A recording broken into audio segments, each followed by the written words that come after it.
January 6th, was a disorderly disruption. It was not an organized plan. It was not a systemic plan. It was a disorderly disruption. The only plan was, I'm going to give a speech. This is Trump. You're going to come support my speech, and then you're going to march down to the Capitol and you're going to make your voice heard. They have a right to make their voices heard. Again, when other groups have had protests, was there any problem? Did anybody have a problem when BLM protested after George Floyd just what was that? Not even a year earlier, about 6 months earlier, when there was a whole bunch of protests all over the country, not just in DC, but everywhere over the George Floyd situation. There were all kinds of protests. There was damage done. There were lives lost. There were buildings burned. There were homes and physical buildings destroyed. All types of damage took place during the 2020 Summer of Social Justice regarding George Floyd and Breonna Taylor, ostensibly. When that happened, nobody had any problem. People were saying that that's okay.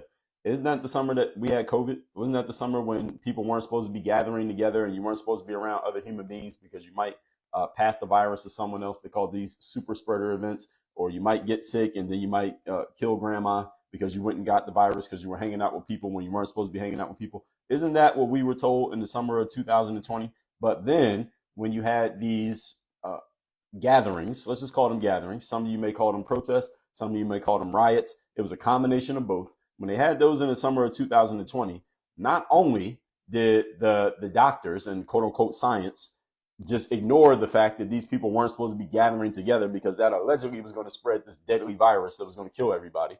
They ignored that.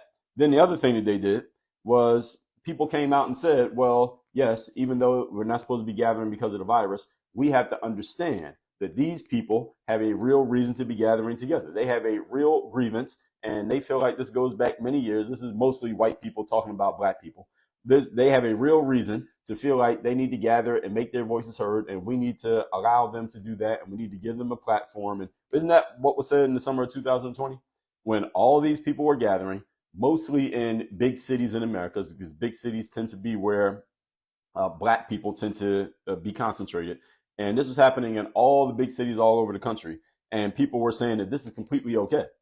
It's okay for them to go and be around each other, even though they may spread the virus.